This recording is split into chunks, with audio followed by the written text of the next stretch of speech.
Hi guys, welcome back to my channel. So today we're going to be talking about Airbnb and managing Airbnb from the diaspora. So if you are in the diaspora and you're thinking about investing in Airbnb in 2026, please don't just rush into it because you've seen people posting nice apartments, post about making money, because what you see online is usually one-sided story. Airbnb in Nigeria is quite profitable, yes, but it's also one of those businesses that can either work very well for you or stress you out completely, depending on how you set it up. So in this video, I'm going to break it down in very simple terms, like no confusion, just real life experience as someone that runs Airbnb in Nigeria and what is actually happening on ground. Because I know a lot of you watching outside Nigeria, which is UK, US, Canada, Europe, and you're thinking about coming back home or investing back home, right? So let's talk properly. First of all, Airbnb in Nigeria works because there is demand, especially places like Lagos. People are traveling in every now and then out of the country all the time. People are coming into Nigeria for holidays, wedding, family visits. Business people are coming in for meetings. Yes, even foreigners and remote workers are now slowly coming in. And all these people want comfort. They do not want hotel stress. They want privacy. They want space that still feels like home. So home away from home. So that's where Airbnb comes in. So yes, the truth about the demand being high is really high. Nobody's arguing about that. But where people start to make mistakes is thinking that demand automatically means easy money. It doesn't work like that. Because in 2026, especially in places like Lagos, Airbnb is now very competitive. I mean, literally everybody's doing it. Everybody's calling their apartment luxury shortlet. They are turning their homes into Airbnb, people that want to travel. Everybody's posting like aesthetic pictures online. So now guests have options, which means you're no longer just competing with having a nice apartment. You're competing with experience. You're competing with, a lot of people that have experience, and experience means everything from cleanliness, communication, internet matters. I mean, power supply, check-in process, literally everything. Even small things like response time. Because every time someone contacts you, they probably contacted 5 more people. So if you don't get these things right, you will struggle, even if your apartment is beautiful and in the best location. Now, let me explain something very important. Airbnb is not just real estate. It is hospitality. And that is where a lot of diaspora investors miss it. Because from abroad, it looks simple. You buy or rent an apartment, you furnish it, you list it online, and money starts coming in.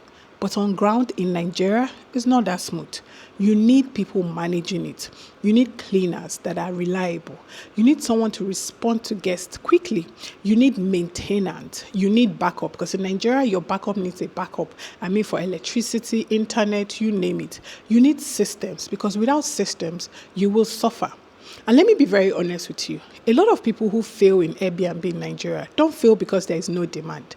They fail because they treat it like passive income. But it's not passive, at least not in the beginning. So now let's talk about money, because I know that's where you're thinking, like, could I make my money back and all that? I mean, in good locations like VI, Lekki, Ikoyi, Airbnb can perform very well. But again, it depends on how it is managed. Some people are making steady income, while some people are struggling to even get bookings. I mean, in the same area, but different execution. And that is the reality. So now let's talk about something people don't really talk about enough: location. Location is very important, but it's not everything anymore. I mean, before you could just get a nice apartment in Lekki and you're fine. But now, in that Lekki, there are hundreds of listings, right? So you need to think differently. You need to think about how your place stands out. Not just furniture, but service. Not just aesthetics, but experience. Now, let's talk about another important thing that diasporas specifically need to know. One of the biggest questions that I always get from my people in the diaspora is, can I run Airbnb from abroad? And the honest answer is yes, but only if you set it up properly. You cannot just send money and disappear. It doesn't work like that. You need trusted people on ground. You need systems. You need structure. Ideally, you need someone managing operations daily. I mean, someone handling cleaning, someone handling guests, communication, and you need to be involved in decisions, especially at the beginning. Because if you try to fully detach too early, you might start seeing problems like bad reviews, poor maintenance, or guests having very bad experience without you even knowing. And once reviews drops, it becomes very hard to recover. So yes, you can run it from abroad, but not blindly. Now, let me balance this conversation a bit because I don't want to make it sound like Airbnb in Nigeria is a bad idea. I mean, this is something that I personally do. There are people doing very well with it. I know people who started with one unit and now they have multiple. Yes, I know diaspora investors who built strong systems and now their properties are constantly booked. Every Christmas, every Easter, every holiday in between, they are booked. The difference is not luck, it's structure. It's management. It is understanding that this is a business, not just an investment. Now, let me tell you another important thing is that if you're thinking about starting an Airbnb in Nigeria, don't just focus on buying or renting a property first. Focus on learning the business. Understand what guests want. Understand what makes people leave good reviews. Do you get? Understand what makes people come back again. Because personally, I like customers, like repetitive customers. That's that, like stability for me is very important, not just one-time booking. Now, before I end this video, let me just say this to you. If you're serious about doing Airbnb in Nigeria and you want guidance, I can actually do consultations where I break everything down with you based on your situation.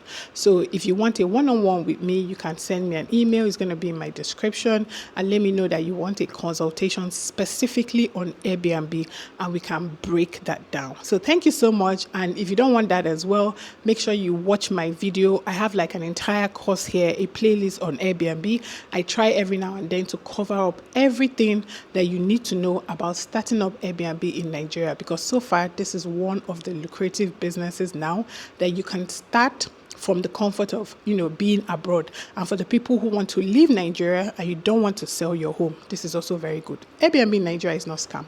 It's also not automatic money. I mean, it rewards people who take it seriously, people who build systems, people who think long term. So if you're going to do it, don't rush it. Do it properly, do it well, do it like a business. All right, guys, don't forget to subscribe, comment, like, and share, and I'll see you in my next video.